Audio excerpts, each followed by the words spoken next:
Hi, ഇന്ന് ഞാനും അനാനയും കൂടെ ഒരു യാത്ര പോവാണ് വയനാട്ടിൽ. ഇത് ആദ്യത്തെ ഞങ്ങൾ അമ്മയും മോളും കൂടെയുള്ള ആദ്യത്തെ ട്രിപ്പാണ്. നമുക്ക് ഓക്കെ. അപ്പോൾ ഇനിയുള്ള വിശേഷങ്ങൾ, ഇപ്പോൾ ഇവിടുന്ന് ബാംഗ്ലൂരിൽ നിന്ന് ആദ്യം വയനാട് പോകാൻ വേണ്ടി നമ്മൾ ഇറങ്ങുന്നത് മടിവാളയാണ്. അവിടെ നിന്നുള്ള വിശേഷങ്ങൾ വഴിയെ പറയുന്നതായിരിക്കും. വൈകിട്ടായപ്പോഴത്തേന് നല്ലൊരു മഴ സ്റ്റാർട്ട് ചെയ്തിട്ടുണ്ട് കേട്ടോ. അതുകൊണ്ട് മൊത്തത്തിൽ കുറച്ചൊന്ന് ലാഗായിട്ടുണ്ട്. നമുക്ക് മടിവാടയിലുള്ള ഏരിയ എല്ലാം നല്ല ബ്ലോക്കായിപ്പോൾ.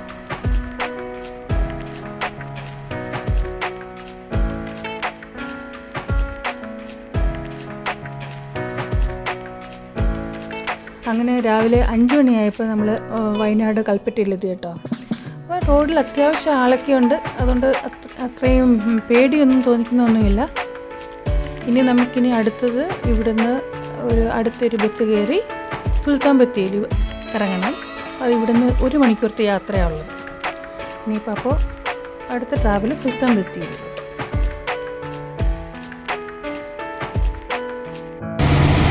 ഒരു ബസ് വന്ന് സുൽത്താൻ ബത്തേരിയിലോട്ട് പോകാനുള്ളത്.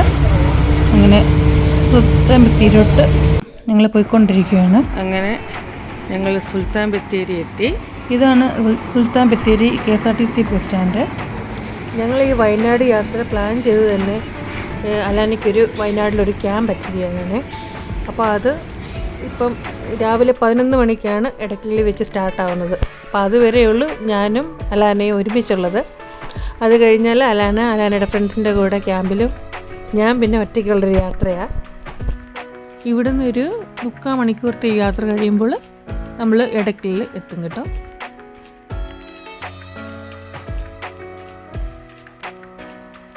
ഞങ്ങൾ ഇടയ്ക്കലെത്തി.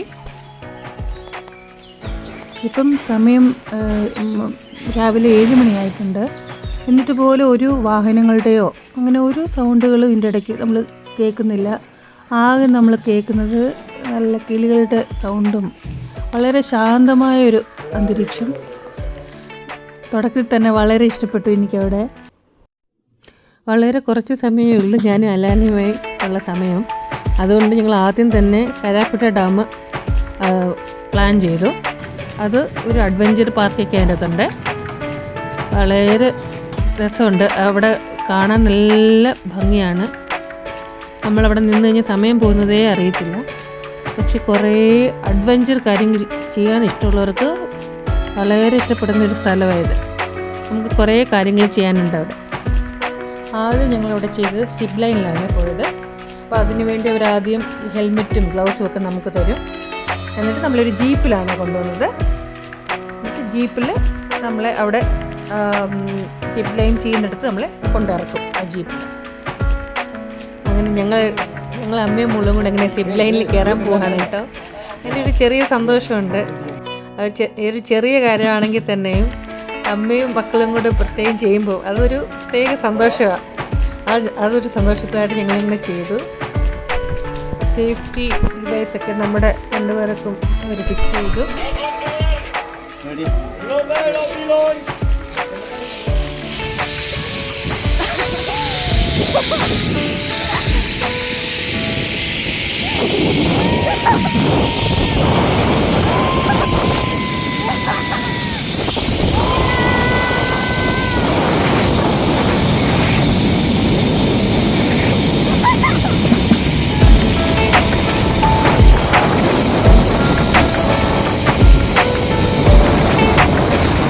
നമ്മുടെ ഈ കരാപ്പുഴ ഡാമിൻ്റെ സിപ്പ് ലൈനിൻ്റെ ഹൈറ്റ് എന്ന് പറയുന്നത് ഒരു 40 ഫീറ്റാണ്. അതുകൊണ്ട് തന്നെ ഈ ഹൈറ്റൊക്കെ ഇത്തിരി പേടിയുള്ളവർക്ക് കുറച്ചൊരു ബുദ്ധിമുട്ട് തോന്നിക്കും. പക്ഷെ ഹൈറ്റ് വലിയ ബുദ്ധിമുട്ടില്ലെങ്കിൽ അത് നമ്മൾ നല്ലതായിട്ട് എൻജോയ് ചെയ്യും കേട്ടോ. ഞങ്ങൾ രണ്ടുപേരും നന്നായി എൻജോയ് ചെയ്തു. ഹൈറ്റ് വലിയ പ്രശ്നം തോന്നിച്ചില്ല. അതുകൊണ്ട് നന്നായി ഞങ്ങൾ എൻജോയ് ചെയ്തു. അങ്ങനെ സിപ്പ് ലൈൻ അവസാനിക്കാറായിട്ടുണ്ട്. ഇനി അടുത്ത് നമ്മൾ കയറാൻ പോകുന്നത് ജയൻറ്റ് സ്വിങ്. അതൊരു വലിയ സംഭവമാണ് കേട്ടോ, പറയാതെ വയ്യ. നിങ്ങൾ ഈ വീഡിയോയ്ക്കകത്ത് കാണുമ്പോൾ തന്നെ നിങ്ങൾക്ക് മനസ്സിലാവും എത്ര ഉയരത്തിലാണ് ആ ജയൻറ്റ് സ്വിങ് എടുക്കുന്നതെന്ന്. ഒരു രക്ഷയില്ല കേട്ടോ. ഇത് കുറച്ചൊരു ധൈര്യവും ചെയ്യാനൊരു മനക്കെട്ടികളൊക്കെ പറ്റുന്നൊരു സംഭവം ഇത്. ഇച്ചിരി പേടി വരും.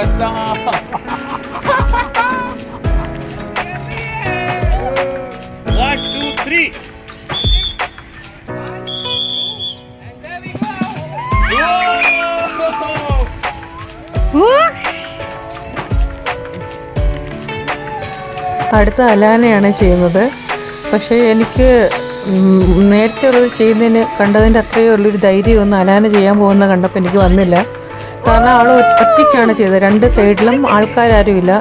അപ്പോൾ വെയിറ്റ് എങ്ങനെ അത് മാനേജ് ചെയ്യും, എന്തെങ്കിലും ആക്സിഡൻറ്റ് ഉണ്ടാവുമോ എന്നുള്ളൊരു പേടി കാരണം എനിക്ക് താഴെ നിൽക്കാൻ പറ്റുന്നുണ്ടായിരുന്നില്ല കേട്ടോ. ഞാൻ ഒരു നല്ലതായിട്ട് ഒരു പേടിച്ചൊരു നിമിഷമാണ്. എടുത്ത തീരുമാനം ശരിയായോ, കുഞ്ഞിനെ മാത്രമായിട്ട് കയറ്റി വിട്ടത്, എന്താ ഇനിയിപ്പം ചെയ്യാന്നറിയത്തില്ല. ഞാൻ അവൾ തിരിച്ചിറങ്ങുന്നത് വരെ ഞാൻ അനുഭവിച്ച ബുദ്ധിമുട്ടെന്ന് പറഞ്ഞാൽ തീരെ ചെറുതല്ല കേട്ടോ. അങ്ങനെ ട്രെക്കിംഗ് സ്റ്റാർട്ട് ചെയ്തു.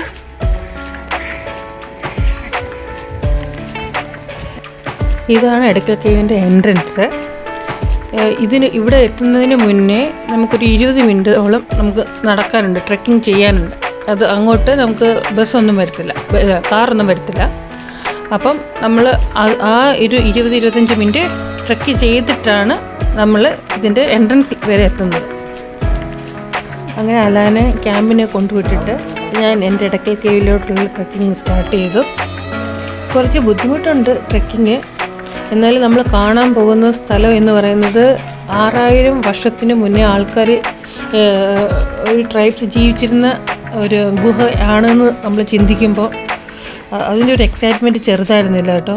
അത് വളരെ ചിന്തിക്കുമ്പം നമുക്കൊക്കെ ഒരു മനുഷ്യനൊരു 100 വയസ്സ് വരെ ജീവിക്കാൻ പറ്റുള്ളൂ. 6000 വർഷത്തിന് മുന്നേ ഇതിൻ്റെ അകത്ത് മനുഷ്യരുടെ ജീവിച്ചിരുന്നു. നമുക്ക് അതിനുള്ള തെളിവുകളുണ്ടെന്ന് പറയുമ്പോൾ നമ്മളത് കാണുമ്പോൾ ഉള്ള എക്സ്പീരിയൻസ് ഭയങ്കരമാണ്.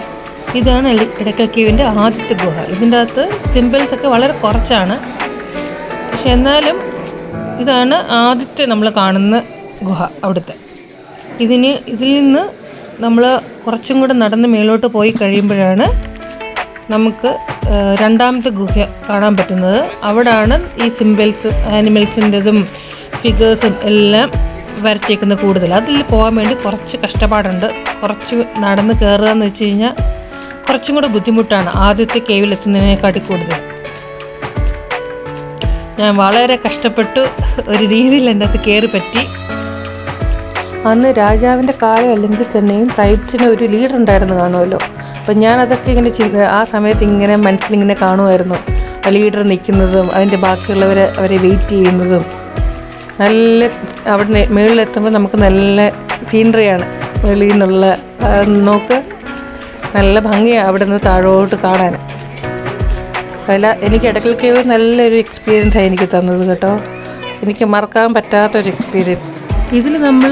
ഇതാണ് രണ്ടാമത്തെ കേവ്. ഇതിൽ നമ്മൾ ചുമ്മാ നോക്കിക്കഴിഞ്ഞാൽ നമ്മളാകെ കാണുന്ന കുറച്ച് കുറികളും വരകളുമാണ്. പക്ഷെ നമ്മളത് ശ്രദ്ധിച്ച് നോക്കുകയാണെങ്കിൽ നമുക്ക് അതിൻ്റെ അകത്ത് മനുഷ്യൻ്റെ ഫിഗേഴ്സ്, അതുപോലെ മയില്, സൂര്യൻ, അങ്ങനെ പല കാര്യങ്ങളും നമുക്ക് ആ വരച്ചിരിക്കുന്നതിൻ്റെ അകത്ത് നമുക്ക് കാണാൻ പറ്റും. ഇനി ഒരിക്കൽ എടക്കൽ കേവ് വരുമെന്ന് അറിയാത്തത് കൊണ്ട് തന്നെ ഞാൻ കുറേ നേരം എടക്കൽ കേവിൽ ഞാൻ ടൈം സ്പെൻഡ് ചെയ്തു.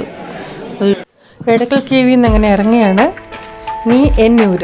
രാവിലെ 6:45 ഒരൊറ്റ കട പോലും ചുറ്റും. ഈ ഒരു രീതിയാണ് വൈകിട്ട് ഒരു 4:30 കഴിഞ്ഞ ആ സമയമാകുമ്പോഴത്തേക്ക് ഇതിലോട്ട് പോകാനുള്ള വഴികളൊക്കെ ക്ലോസ് ചെയ്യും. കേവിലോട്ട് പോകാനുള്ള റോഡൊക്കെ ക്ലോസ് ചെയ്യും. അതിനുശേഷം അതിന് ചുറ്റുപാടും അങ്ങനെ പ്രത്യേകിച്ച് ഒരു കടകളും തുറന്നിട്ടുണ്ടായിരിക്കത്തില്ല. ഇന്നലെ രാത്രി അതുകൊണ്ട് പണി കിട്ടി കേട്ടോ. ഞാൻ ആഹാരം കഴിക്കാൻ ലേറ്റായി പോയത് കൊണ്ട് രാത്രി അങ്ങനെ കഴിക്കാനും പറ്റിയില്ല. ഒരു ചായ പോലും കിട്ടാനൊരു വഴിയില്ല കേട്ടോ. അത്രയും അതുപോലെ ഒരു കട പോലും തുറന്നിട്ടുണ്ടായിരിക്കത്തില്ല. പക്ഷേ ഈ സ്ഥലം തന്നെ നമ്മൾ രാവിലെ 9 മണിക്കൊന്ന് വന്നു കഴിഞ്ഞാൽ ഭയങ്കര തിരക്കാണ്. ഒന്ന് റോഡ് ക്രോസ് ചെയ്യാൻ തന്നെ ബുദ്ധിമുട്ടാണ്. അങ്ങനെ ഞാൻ എന്നൂരെത്തി. ഈ എടക്കലിൽ നിന്ന് 40 കിലോമീറ്റർ ഉണ്ട് നമുക്ക് എന്നൂരെത്താൻ. കുറച്ച് യാത്ര ഉണ്ടായിരുന്നു ഇവിടെ എത്താൻ. ആദിവാസികളെ സപ്പോർട്ട് ചെയ്യാൻ വേണ്ടി ഗവൺമെൻറ് സ്റ്റാർട്ട് ചെയ്ത ഒരു സംരംഭമായത് ഈ എന്നൂര് എന്ന് പറയുന്നത്. ഈ എന്നൂര് വരണമെങ്കിൽ നമുക്ക് ഒരു 5-7 മിനിറ്റ് അവരുടെ ജീപ്പിൻ്റെ അകത്ത് നമുക്ക് യാത്ര ചെയ്യാനുണ്ട്. കുഴപ്പമില്ല, അത്ര എനിക്ക് എന്നൂരിനെ പറ്റി പറയാനുള്ളൂ. എനിക്കൊരു എടക്കൽ കേവിൽ പോയതിൻ്റെ അത്രയും എനിക്കൊരു എക്സ്പീരിയൻസ് ആയിട്ട് എനിക്ക് ഫീൽ ചെയ്തില്ല. പക്ഷേ കുഴപ്പമില്ല, 1 ടൈം പോകാൻ പറ്റിയൊരു സ്ഥലം അത്ര. ഇപ്പം നല്ല വെയിലാണ്, എന്നാലും പക്ഷെ നല്ല കാറ്റുണ്ട്, അതുകൊണ്ട് യാത്ര നടക്കാൻ അത്ര കുഴപ്പമില്ല. അടുത്ത് നമ്മൾ പോകാൻ പോകുന്നത് പൂക്കോടിലേക്ക്. അങ്ങനെ നമ്മൾ പൂക്കോടിലേക്ക് എത്തി.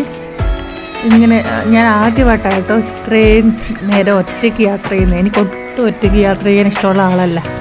പക്ഷെ അത് രസമാണ് കേട്ടോ. നമ്മൾ യാത്ര ചെയ്ത് തുടങ്ങുമ്പോഴാണ് മനസ്സിലാവുന്നത് ഒറ്റയ്ക്കുള്ള യാത്രയും ഒരു പ്രത്യേക രസമാണ്. ഓരോന്നിനും ഓരോ തരത്തിലുള്ള എക്സ്പീരിയൻസ് നമുക്ക് കിട്ടും. ഇനി പോകുന്നത് മൂരിക്കാപ്പ് ഹോംലി ഫുഡ്. ഇത് ഞാൻ യൂട്യൂബ് വഴി കണ്ടതാണ്. അപ്പോഴേ ഞാൻ വിചാരിച്ചു ഒന്ന് പരീക്ഷിക്കണം. ഇവിടെ ഭയങ്കര നല്ല റിവ്യൂസ് ഞാൻ കേട്ടു. ഇത് പോത്തിൻ്റെ കാലമാണ് കേട്ടോ. ഇത് ചെറിയൊരു കടയാണ്, പക്ഷേ ഇതിൻ്റെ നല്ല തിരക്ക്. ആൾക്കാരൊക്കെ എവിടുന്നോ ഇത് പറഞ്ഞു കേട്ട് ഇത് ട്രൈ ചെയ്യാൻ വന്നവരാ അതിൻ്റെ അകത്ത് കൂടുതൽ. അത്യാവശ്യം ഞാൻ ടയേർഡായിട്ടുണ്ട് കേട്ടോ ഇപ്പോൾ. പക്ഷേ എൻ്റെ പ്ലാൻ അനുസരിച്ചിട്ട് ഇനി ഒരു സ്ഥലം കൂടെ ഇനി പോകാനുണ്ട്, ഈ ചോക്ലേറ്റ് ഉണ്ടാക്കുന്ന സ്ഥലം. അങ്ങനെ ആ ലൈവ് ചോക്ലേറ്റ് ഫാക്ടറിയിലൊന്ന് കയറി എങ്ങനെയൊക്കെയാണെന്നൊന്ന് കണ്ടു. അപ്പം തന്നെ കുറേ സമയമായി. ഇനി എത്രയും പെട്ടെന്ന് റൂമിലെത്തണം. ഇനി നാളെ വൈകിട്ടാണ് എൻ്റെ ബസ് അവിടെ നിന്നുള്ളത്. അതിനു മുന്നേ കുറേ സ്ഥലങ്ങളുണ്ട് എൻ്റെ മനസ്സിനകത്ത്, അതെല്ലാം തീർക്കണം. അപ്പോൾ അങ്ങനെ അതൊക്കെ ചിന്തിച്ചുകൊണ്ട് ഞാനിങ്ങനെ ഇന്നത്തെ ദിവസം തീർക്കുകയാണ്. ഇനി നാളെ നമുക്ക് ബാക്കി വിശേഷം പറയാമേ. ഇത് എടക്കൽ കേവിൻ്റെ അടുത്ത് ഉള്ളൊരു സ്ഥലമാണ്. 3-4 കിലോമീറ്റർ കാണത്തുള്ളായിരിക്കും അവിടുന്ന്.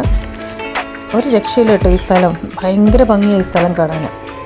നമ്മൾ രാവിലെ ഇവിടെ പോകണമെന്നായിരുന്നു പ്ലാൻ ചെയ്തിരുന്നത്. പക്ഷേ പിന്നെ ആ ഡ്രൈവർ തന്നെ പറഞ്ഞ ഞാൻ ഒറ്റയ്ക്കായത് കാരണം അത്രയും രാവിലെ അവിടെ പോകണ്ട. പക്ഷെ അതുകൊണ്ട് കുറച്ച് ലേറ്റായി. എന്നാൽ പോലും അതൊരു പ്രത്യേക ഭംഗിയൊരു സ്ഥലമാണ്. ഒട്ടും ബഹളങ്ങളൊക്കെ കുറവായിട്ട് നമുക്ക് പ്രകൃതി അറിഞ്ഞ് കുറച്ച് നേരം ഇരിക്കാൻ പറ്റുന്നൊരു സ്ഥലം. കുറേ പേര് ആ സമയത്ത് ജോഗിങ് ചെയ്യാൻ വേണ്ടിയൊക്കെ ആ സമയത്ത് അതൊക്കെ ഉണ്ടായിരുന്നു. ഞാൻ അവിടെ വന്ന സമയത്ത് നേരെ വെളുത്തിട്ട് പോലും ആ കോടമഞ്ഞ് അപ്പോഴും നിൽക്കുന്നുണ്ടായിരുന്നു. പിന്നെ നമ്മൾ താഴോട്ട് നോക്കുമ്പോഴുണ്ടല്ലോ, ഒരു രക്ഷയില്ല. ആ ആകാശം എനിക്ക് അത് എക്സ്പ്ലെയിൻ ചെയ്യാൻ പറ്റത്തില്ല. താഴോട്ട് നോക്കുമ്പോഴുള്ള ഭംഗി അതൊരു പ്രത്യേക ഭംഗിയുള്ളൊരു സ്ഥലമായിരുന്നു. അങ്ങനെ രാവിലത്തെ സമയം ഈ സ്ഥലത്ത് സ്പെൻഡ് ചെയ്തിട്ട് അങ്ങനെ ഞാൻ തിരിച്ച് എൻ്റെ റൂമിലോട്ട് പോയി.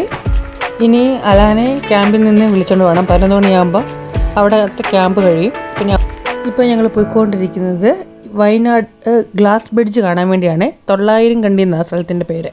നമ്മുടെ എടക്കൽ കേവിൽ നിന്നൊരു 35 കിലോമീറ്റർ ഉണ്ട് അങ്ങോട്ട് പോകാൻ വേണ്ടി. അപ്പോൾ അങ്ങോട്ടുള്ള യാത്രയാണ്. ആ യാത്രയുടെ നമുക്ക് തേയിലത്തോട്ടോ കാപ്പിത്തോട്ടോ ഒക്കെ കാണാൻ കിട്ടും. അതൊരു നല്ല രസമാണ്. നമുക്കിതൊക്കെ കണ്ട് ശീലമില്ലാത്തതുകൊണ്ട് ഇതെല്ലാം കാണുമ്പോൾ ഒരു പുതുമയാണ് നമുക്കിതൊക്കെ.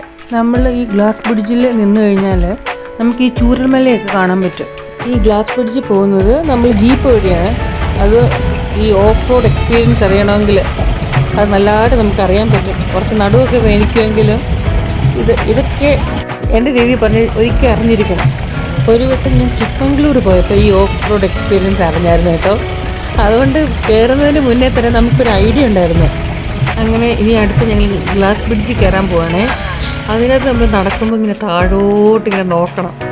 അപ്പോഴാണ് അതിൻ്റെ ഒരു ഫീല് എന്താ. അപ്പോൾ ഇതെങ്ങാനും പൊട്ടിയാൽ എങ്ങനെ ഇരിക്കും, പല പല ചിന്തയാണ് നമ്മൾ ഇതിനകത്ത് നടക്കുമ്പോൾ. അതൊരു രസമായിരുന്നു. ഇവിടെയുണ്ട് കുറേ ആക്ടിവിറ്റീസ് കേട്ടോ. സിപ്പ് ലൈനൊക്കെ ഇവിടെ നമുക്ക് വേണമെങ്കിൽ ചെയ്യാം. അതുപോലെ പിന്നെ ജംഗിൾ സഫാരി ഉണ്ട്. അതുപോലെ ഈ പ്ലാന്റേഷനകത്തോട്ടൊക്കെ നടക്കാൻ പോവാം. നമുക്ക് ഇവിടെ നിന്നാൽ നമുക്ക് വയനാടിൻ്റെ ആ സ്റ്റണ്ണിങ് വ്യൂ നമുക്ക് കിട്ടും. പക്ഷേ ഭയങ്കര തിരക്കാണ് ഇവിടെ നിന്ന്. നമുക്കൊന്ന് കുറച്ച് നേരം നിൽക്കാൻ പറ്റത്തില്ല, ഭയങ്കര തിരക്കാണ് അവിടെയൊക്കെ. ഞാൻ വയനാട്ടിൽ വന്നു പോയി ഒരു 2 മാസം കഴിഞ്ഞപ്പോഴേ അവിടുത്തെ ഈ ലാൻഡ് സ്ലൈഡിൻ്റെ വാർത്തകളൊക്കെ വരുന്നത്. അപ്പോൾ എന്താണെന്നറിയില്ല, ഞാൻ ആ സ്ഥലങ്ങളൊക്കെ കാണുകയും അതിൻ്റെ ഭംഗി അറിയുകയൊക്കെ ചെയ്തുകൊണ്ടാണെന്ന് തോന്നുന്നു. അതുപോലെ കുറേ നല്ല മനുഷ്യരെ പരിചയപ്പെട്ടു. അതുകൊണ്ട് വല്ലാത്ത വിഷമമായിരുന്നു എനിക്ക്. ഒരു മനസ്സിനെ താങ്ങാൻ വയ്യാത്തൊരു വിഷമമായിരുന്നു. എൻ്റെ ആർക്കൊക്കെയോ ഒന്ന് സംഭവിച്ചതിൻ്റെ കൂട്ടൊരു സങ്കടമായിരുന്നു എൻ്റെ മനസ്സിലപ്പോൾ. ഈ വീഡിയോ ചെയ്തുകൊണ്ടിരിക്കുമ്പോൾ എൻ്റെ മനസ്സിൽ ഇനി ഒരു വട്ടം കൂടെ വയനാട് വരണമെന്ന്. ഞാൻ മിസ്സാക്കിയ സൂചിപ്പാറ വാട്ടർഫോളുണ്ട്, കുറുവാ ദ്വീപുണ്ട്. ഇതൊക്കെ ഇനി അടുത്ത വട്ടം ഇത് കാരണം എൻ്റെ സമയം ഇങ്ങനെ തീരാറായിക്കൊണ്ടിരിക്കുക. വൈകിട്ട് 11 മണിക്കാണ് എൻ്റെ ബസ്. അതിന് മുന്നേ ഇനി ഇവിടുന്ന് റൂമിലെത്തണം. ഇനിയും സമയവും സാഹചര്യം അനുവദിക്കുകയാണെങ്കിൽ അമ്മവും ഞാനുമായിട്ട് കുറേ യാത്ര ചെയ്യണം. അങ്ങനെ ഞങ്ങളുടെ വയനാട് യാത്ര അവസാനിക്കുകയാണ്. ഇനി ബസ് കയറാൻ പോവാം. കുറേ നല്ല സ്ഥലങ്ങളും കുറേ നല്ല മനുഷ്യരും കുറേ നല്ല ഓർമ്മകളും തന്ന വയനാട് വിട്ട് അങ്ങനെ ഞങ്ങൾ ബാംഗ്ലൂർക്ക് ബസ് കയറുകയാണ്. അങ്ങനെ ഇന്ന് രാവിലെ ഞങ്ങൾ ബാംഗ്ലൂർ എത്തി. അങ്ങനെ ഈ വീഡിയോ ഞങ്ങൾ വൈൻഡപ്പ് ചെയ്യുകയാണ്. ഇനി പുതിയ സ്ഥലവും പുതിയ വിശേഷങ്ങളും പുതിയ മനുഷ്യരുടെ വിശേഷങ്ങളായിട്ട് ഇനിയും ഞങ്ങൾ എത്തുന്നതാണ്. ബൈ.